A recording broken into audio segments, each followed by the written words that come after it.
Okay, good afternoon. My name is Jeffrey Beyer. I'm director of Beyond Sea, which is a London-based sustainability consultancy that focuses on advising governments and agencies around the world on policies and programs to reduce energy, to improve energy efficiency and accelerate deployment of renewable energy solutions. Today I'm going to talk about a super ESCO, which Stefan alluded to in the last presentation. And then also I'm going to talk about something else. Energy efficiency is a new energy resource. So the overview of the presentation is as follows. I'll give you a quick definition of what a super ESCO is. I'll look at some of the barriers faced by ESCO markets. I'm a big fan of ESCOs. I think they're a very elegant way of overcoming barriers to energy efficiency. But ESCO markets themselves suffer from barriers. So we'll look at those. I'll explain how super ESCOs can overcome some of those barriers to ESCO markets. And then I'm going to switch gears a bit and talk about something different. I'm going to talk about energy efficiency as a new energy resource and some of the characteristics that requires. And finally, I'll bring together the two topics, super ESCOs, ESCOs, and energy efficiency as a new energy resource in some concluding remarks. So to start things off, what is a super ESCO? It's defined in a standard way. Really, it's an entity that's established usually by the government. It functions as an ESCO for the private sector market, so that means it goes into schools, hospitals, municipal buildings, and can carry out energy efficiency improvements and the functions that Stefan just mentioned. It also supports the private sector ESCO market to develop. So this can be supporting existing ESCOs, or in markets where no ESCOs exist, it can help to stimulate the development of ESCO companies. Super ESCOs usually have enough money to undertake private sector energy efficiency projects and to leverage commercial financing, so they're well capitalized. They work with banks to unlock project financing for ESCOs, and they can create some financial instruments to overcome some financial barriers to ESCO markets. So they're quite an integrated, multifaceted organization, and they really are there to facilitate ESCO markets. So Stefan just discussed what ESCOs are all about. These are some of the barriers that ESCO markets face. On the top, we can start from the top. Clients and banks are often unaware of the ESCO model. So I don't know how many of you before today have heard of ESCOs before, but many people have never heard of them before. So there's a big awareness requirement. There's also a lack of trust. I mean, it sounds too good to be true, right? I'll come into your building as an ESCO, I'll look around and you can save money, don't do anything, and everyone's happy. It just sounds a bit too good to be true, so people sometimes don't really trust the ESCO model. With a lack of standard measurement and verification standards, it can be a challenge for clients to compare the guaranteed benefits that one ESCO claims against another ESCO. So without these kind of standards, ESCO markets can face barriers. Finally, it's hard for clients and ESCOs to match up. So often a client will only ever procure the services of an ESCO maybe once or twice, in their lifetime. Without knowing what the ESCO market's like, it's kind of hard for clients to find ESCOs. It's difficult for ESCOs to identify clients. There's a matchmaking issue. There are also high transaction costs. We just started to get into some of the contractual requirements. And because each project is different, contracting is different, and legal fees can be high. So that's an issue. And finally, there's a number of financing problems as well that ESCOs face. But super ESCOs can help to overcome some of these barriers. In particular, they can carry out marketing campaigns to raise awareness of ESCOs aimed at both clients and at banks. To improve trust, ESCOs or super ESCOs can provide accreditation services for ESCOs. So actually in Dubai, the Regulatory and Supervisory Bureau for Energy Efficiency and Water offers a two-tiered accreditation system. One tier for ESCOs that are just entering the market, a provisional accreditation, and another tier for ESCOs that already exist, have already EPC contracts. The US, the National Association of ESCOs, also has a multi-tiered accreditation service. So that's a very important role to build trust in the market. In terms of standards, it's important or an opportunity for super ESCOs to develop and apply common monitoring, measurement, and verification standards. Dubai has defined these, so has the US. The US relies on the IP MVP standards, the International Performance Measurement and Verification Protocol. The UK actually has an entity onto its own that deals with this type of issue. It's called the Energy Efficiency Verification Service, and it's a third-party group that promulgates measurement and verification standards. In order to overcome the issue of matchmaking, super ESCOs can offer a platform that attenders clients' needs and allows ESCOs to bid on those needs, so it can facilitate the market in that way. To overcome high transaction costs, super ESCOs can create standard EPCs and support energy audits. In the UK, the Department of Energy and Climate Change published templates, contractual templates, for a number of different ESCO cases, and then ESCOs and clients can use those templates in a cheap way and move forward with projects. For financing, there's a number of different issues, and because this session partly deals with financing, I'm going to go into those in a little bit more detail. So first of all, credit can be an issue for ESCOs. It's hard to get cheap money sometimes, and super ESCOs can help to overcome that. They can offer partial loan guarantees. They can invest in projects with a subordinated level of finance. So if an ESCO goes bankrupt or a project doesn't deliver, the super ESCO can take the first loss on that investment. They can also operate reserve funds, a debt service reserve fund or a loan loss reserve fund. So in the case that a client doesn't pay the ESCO or an ESCO doesn't pay the bank, the super ESCO can draw on its funds, and that kind of reduces the financing costs for ESCOs. Often in the public sector especially, there's a big disconnect between operational budgets for energy and procurement budgets for energy. So these are often just administrative issues that need to be overcome, and super ESCOs can focus on those administrative issues to unlock that market. Also, in countries where energy efficiency doesn't have a very long history, often banks don't understand the real risks to energy efficiency investment and don't have the team inside themselves to be able to support technical due diligence on projects that ESCOs or super ESCOs bring to them. So the super ESCO can educate banks about real risks of energy efficiency, they can support with technical due diligence, and they can help to build confidence in the market that way.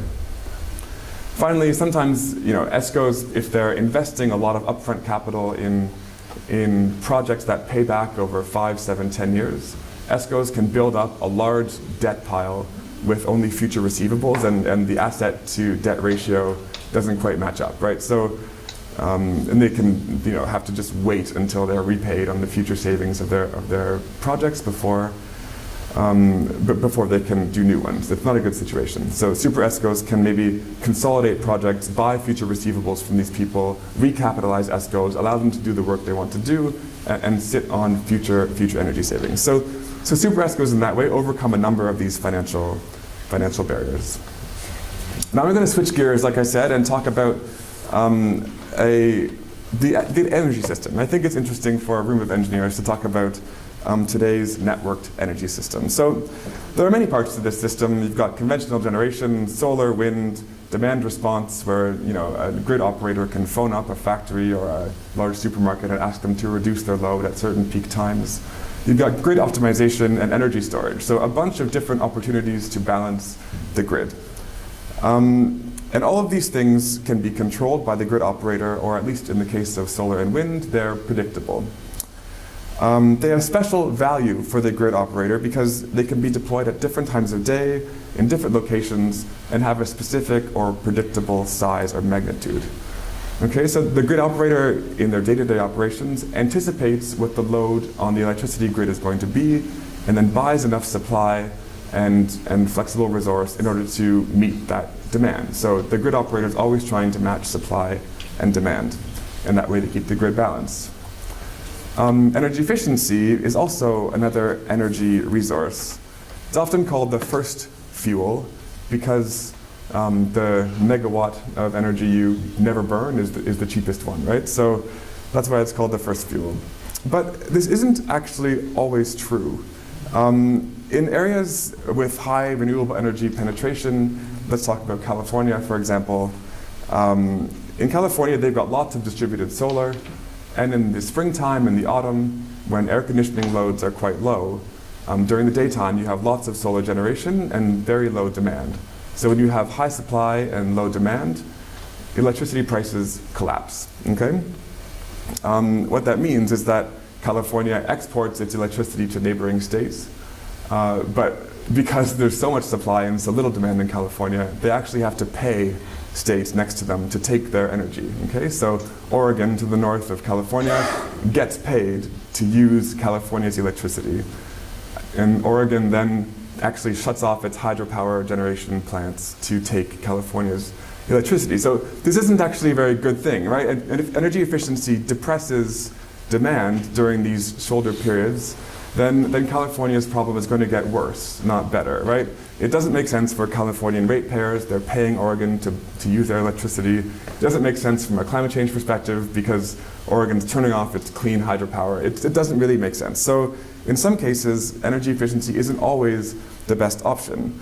The issue is that unlike the distributed energy resources we just talked about, energy efficiency doesn't really have a specific location that we know about. It's not necessarily going to happen at a certain time of day, and we don't know with certainty what size of energy efficiency savings are going to be, okay?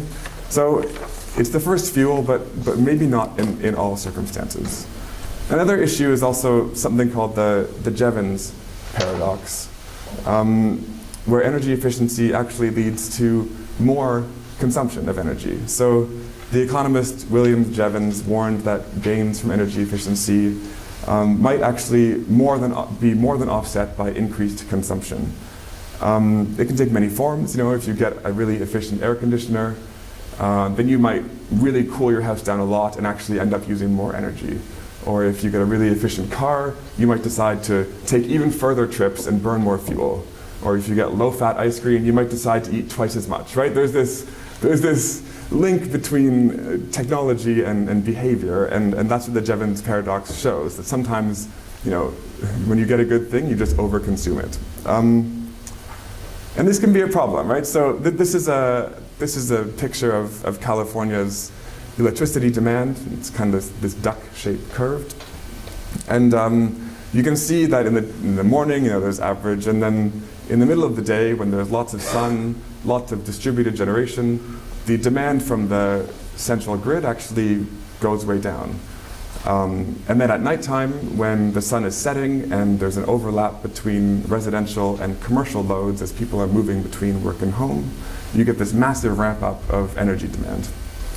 So let's say, you know, you deploy some energy efficiency improvements that actually end up pushing down demand during the day, and then maybe because of the Jevons paradox, you get energy efficiency actually pushing up demand at night. Well, that's actually causing more problems for the grid operator here, right? It's not actually solving problems. So we have to be careful about energy efficiency sometimes in areas with high penetration of renewables especially.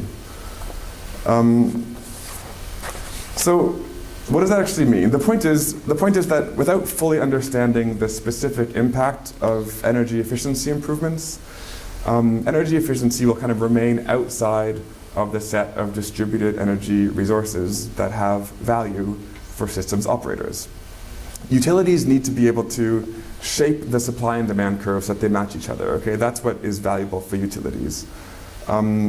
This can be done using some of these assets, but without really knowing the time, size, and location of energy efficiency will remain outside that set. So what can be done there? How can you turn energy efficiency into one of these useful distributed resources for the grid?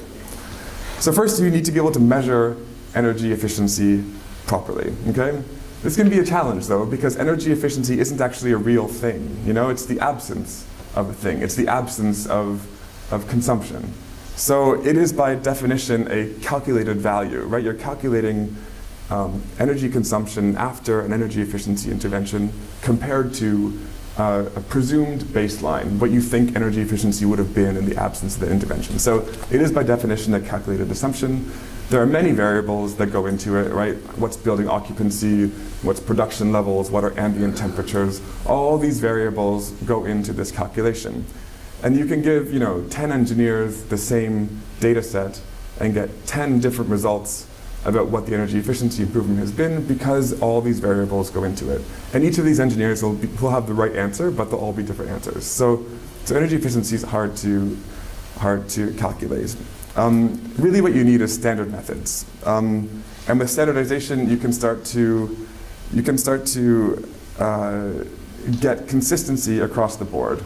When you get standardization of energy efficiency, you can turn it into a commodity that can be traded, right? So if everyone knows one unit of energy efficiency is equivalent to somebody else's unit, you can trade those units back and forth, okay? So measurement is really important. The second part is metering. You really need to meter a lot of things, and not just homes. You need to sub-meter into the appliances inside of homes, into the actual energy-using devices inside of homes. And with this, you can get. And also this isn't a big deal, right? Like energy efficiency meters are $35 a meter. It's not a big deal. The price of data storage is falling, so metering lots of things isn't that much to ask. You should measure frequently. Every 15 minutes, you can get a really clear understanding of what's happening in the baseline and also after an energy efficiency improvement. And following that, you can get good baselines and a clear understanding of when, where, and what's happening after an energy efficiency improvement is done. So what can you do with all of this data, right? What you can do is really, as a project implementer, as an ESCO, get really granular insight into what's happening specifically in the buildings that you've performed energy efficiency measures in. At a high level, you can combine this data across a portfolio of projects. You can use data analytics to quantify which interventions saved energy where and at what time on average. And this information gives you an evidence-based probability curve about what the future impact of new energy efficiency improvements will be on other buildings. So essentially, what you're giving is a predictable size, time, and location to energy efficiency based on really detailed metering and consistent measurement, okay? These are the characteristics that energy efficiency needs in order to be a load-shaping resource, much like the other distributed energy resources I spoke about earlier. So finally, energy efficiency can actually be considered one of these resources. It has value to the grid operators, and it can be applied strategically to make sure that carbon emissions actually fall. ESCOs and super ESCOs, I think, have a role to make this a reality. So ESCOs benefit if they meter their properties with a high degree of granularity, because they understand specifically what energy efficiency improvements are having what impact, when, and where. The utility can buy permanent load shape change. They can pay for these results, the utility, because it's worthwhile to reduce peak loads and increase, in California's case, loads during the trough in the day. And you can structure these markets the same way as you structure a power purchase agreement. You can just call it a savings purchase agreement. Tender out energy efficiency, load shape change for certain times of day and have people bid into that market. Like I said, ESCOs benefit because they meter their projects with more granularity. A super ESCO could aggregate the impact of many of these energy efficiency improvements, because in order to have actual impact on the shape of a demand curve, you need a decent scale. Super ESCOs could also coordinate procurement of energy efficiency improvements that the grid finds especially useful. So if the grid operator says, I really need to reduce peak loads in this area between 6 and 7:30 at night, the super ESCO could tender that out and say, listen, ESCOs, based on your metering data, can you give me, with some degree of confidence, a reduction in energy demand between 6 and 7:30 p.m. And if they can show you through specific net metered energy and evidence base, then you can actually buy that resource and create a new revenue stream for energy efficiency improvements that didn't exist before. It benefits the grid operator, it benefits the ESCOs. It's a very interesting idea, I think. It can also inform government or utility energy efficiency programs, right? Right now, people just think, okay, we'll just support or incentivize deployment of energy efficient technologies, but they don't really know what kind of impact that's going to have on the grid. after you do this kind of granular smart metering with standardized measurement and verification procedures, you can target your interventions more specifically. So my last slide, finally, I think there's a really exciting opportunity for energy efficiency here as being a new distributed energy resource. ESCOs, like Stefan mentioned, overcome many of the barriers to energy efficiency that are faced. I think super ESCOs overcome many of the barriers faced by ESCO markets. Standardized measurement and granular metering gives energy efficiency that predictable time, place, and magnitude characteristics, just like the rest of the resources.